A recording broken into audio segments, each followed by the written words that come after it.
Welcome to Tollywood Nagar. Brahmaji real life story. తెలుగులో అటు negative roles మాత్రమే కాకుండా కామెడీ టచ్ ఉండే క్యారెక్టర్ రోల్స్ కూడా పోషించగల నటుడు బ్రహ్మాజీ. డైలాగ్ డెలివరీపై ఎంతో పట్టున్న కొద్ది మంది నటుల్లో బ్రహ్మాజీ ఒకడు.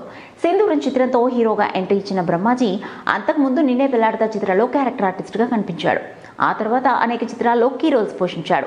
ఖడ్గం, ఏక్ నిరంజన్, అతడు, మర్యాద రామన్న వంటి చిత్రాల్లో బ్రహ్మాజీ నటన కలకాలం గుర్తుండిపోతోంది. ముఖ్యంగా బ్రహ్మాజీ కామెడీ టైమింగ్ ఎంతో బాగుంటుందని సినీ ప్రముఖులు అంగీకరిస్తారు. ఇక శివ చిత్రంతో బ్రహ్మాజీలో కూడా నటుడున్నాడని ప్రూవ్ అయింది. బ్రహ్మాజీ సొంతూరు తూర్పుగోదావరి జిల్లా సామర్లకోట. తండ్రి తహసీల్దార్గా పనిచేసేవారు. బ్రహ్మాజీ తల్లిది అమలాపురం వద్ద అద్దంకి వారలంక. బ్రహ్మాజీ 1965 ఆగస్టు 9న హైదరాబాద్లో జన్మించాడు. అయితే బ్రహ్మాజీ చదువు మాత్రం పశ్చిమ గోదావరి జిల్లాలోని ఏలూరులో సాగింది. బ్రహ్మాజీ పూర్తి పేరు చాలా పెద్దది, సత్య వెంకట సుబ్రహ్మణ్య బ్రహ్మాజీరావు. అయితే సింపుల్గా బ్రహ్మాజీ అని పిలిచేవాళ్ళు. అదే అతని స్క్రీన్ నేమ్ అయింది. బ్రహ్మాజీకి 4 అక్కలు, ఓ అన్నయ్య ఉన్నారు. బ్రహ్మాజీ అభిమాన hero super star Krishna. Krishna cinema release అయితే చాలు 4-5 సార్లు చూడాల్సిందే. చిన్నప్పుడు శంకరాభరణం సోమయాజులు గారిని తమ ఊర్లో సన్మానం చేస్తుండగా దగ్గర నుంచి చూసి స్ఫూర్తి పొందాడు బ్రహ్మాజీ. అందరూ ఆయన కాల్పై పడిపోతుంటే తాను కూడా నటున్నయ్యి మంచి పేరు తెచ్చుకోవాలని నిర్ణయించుకున్నాడు. చదువు అయిపోయిన తర్వాత మధు ఫిల్మ్ ఇన్స్టిట్యూట్లో చేరి నటనలో బేసిక్స్ నేర్చుకున్నాడు. అనంతరం మద్రాసు అడయార్ ఫిల్మ్ ఇన్స్టిట్యూట్లో చేరాడు. ఇంట్లో వాళ్ళకు మాత్రం ఎంఏ చదవడానికి అని చెప్పి మద్రాసు వచ్చాడు. అక్కడే కృష్ణవంశీతో పరిచయం అయింది. అప్పుడు ఇద్దరూ రూమ్మేట్లుగా ఉండేవారు. ఆ స్నేహధర్మంతోనే తాను డైరెక్టర్ అయిన తరువాత సింధూరం చిత్రంలో బ్రహ్మాజీకి హీరో వేషం ఇచ్చాడు కృష్ణవంశీ. అప్పట్లో పరుచూరి బ్రదర్స్ రాసిన అన్ని సినిమాల్లో బ్రహ్మాజీకి ఓ వేషం తప్పనిసరిగా ఉండేది. పోసాని కృష్ణమురళి, బ్రహ్మాజీ పక్కపక్కన రూముల్లోనే ఉండేవాళ్ళు. ఆ పరిచయంతో బ్రహ్మాజీని పరుచూరి బ్రదర్స్ వద్దకు తీసుకెళ్లాడు పోసాని. అప్పటి నుంచి వాళ్లకు బాగా కావాల్సిన వాడైపోయాడు. ఇక రవితేజ కూడా బ్రహ్మాజీ ఫ్రంట్ లిస్ట్ లో ఉంటాడు. నిన్నే పెళ్లాడతా సినిమాకు రవితేజ అసిస్టెంట్ డైరెక్టర్ గా వర్క్ చేశాడు. ఆ సినిమా ద్వారా పరిచయం కలగడంతో ఇద్దరు మంచి ఫ్రెండ్స్ అయిపోయారు. సింధూరంలో కూడా ఇద్దరు కలిసి చేశారు. ఇప్పటికీ మంచి ఫ్రెండ్స్ గానే ఉన్నారు.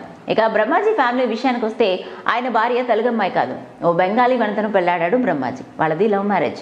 చెన్నైలో లవ్ చేసుకున్న ఈ జంట హైదరాబాద్ లో పెళ్లి చేసుకుంది. బ్రహ్మాజీ భార్య పేరు శాశ్వతి. బ్రహ్మాజీతో పరిచయం అయ్యే సమయానికి ఆమెకు పెళ్లైంది. అయితే మొదటి భర్తతో విభేదాల కారణంగా విడాకులు తీసుకుంది. ఆ తర్వాత కృష్ణవంశీ, రమ్యకృష్ణ, గున్నం గంగరాజు, రామ్ ప్రసాద్ వంటి శ్రేయభిలాషుల సమక్షంలో పెళ్లి చేసుకున్నారు. ఇక అవకాశాల కోసం తిరుగుతున్న సమయంలో సీనియర్ దర్శకుడు రవిరాజా పినిశెట్టి ఏకంగా 4 ఏళ్ల పాటు తిప్పుకున్నాడట. అయితే చివరికి మా అన్నయ్య చిత్రంలో ఛాన్స్ ఇచ్చాడట.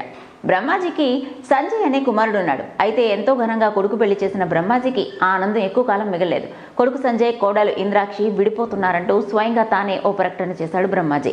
తన కొడుకు కోడలు విడిపోయి ఎవరి జీవితంలో వాళ్ళు ఎదగాలని కోరుకుంటున్నారని, వారిని మనస్ఫూర్తిగా ఆశీర్వదించినట్టు సంచలన ప్రకటన చేశాడు. ఇక ఏదైనా సినిమా అయిపోతుందంటే యూనిట్ అందరినీ తన ఇంటికి పిలిచి పార్టీలు ఇవ్వడంలో బ్రహ్మాజీని మించిన వాళ్ళు లేరని చెప్తారు. ఆ మధ్య జనతా గ్యారేజ్ షూటింగ్ అయిపోవడంతో సూపర్ స్టార్ మోహన్ లాల్ తాను కేరళ వెళ్ళిపోతున్నానని, అయితే ఈలోపు ఎక్కడన్నా సిట్టింగ్ వేద్దాం అనడంతో ఎక్కడో ఎందుకు మా ఇంట్లో వేద్దామంటూ తీసుకెళ్లి ఆయనకు గ్రాండ్ గా పార్టీ ఇచ్చాడు బ్రహ్మాజీ. ఈ పార్టీకి తారక్ కూడా వచ్చాడు. బ్రహ్మాజీ తెలుగులోనే కాదు, తమిళ, కన్నడ, హిందీ భాషల్లో కూడా నటించాడు. ప్రస్తుతం బ్రహ్మాజీ నాని హీరోగా వస్తున్న జెర్సీ చిత్రంలో నటిస్తున్నాడు. చూశారు కదండి, నటుడిగా, కమెడియన్ గా తనకంటూ ఒక ప్రత్యేక స్థానాన్ని ఏర్పరచుకున్న బ్రహ్మాజీ గురించి చాలా విషయాలు ఈరోజు తెలుసుకున్నాం కదా. మరో సెలబ్రిటీ గురించి మరింత సమాచారంతో మరో బయోగ్రఫీలో మళ్ళీ కలుసుకుందాం. నేను మీ Sona. Keep follow our channel Tollywood Nagar. If you like the video, please like us and subscribe Tollywood Nagar.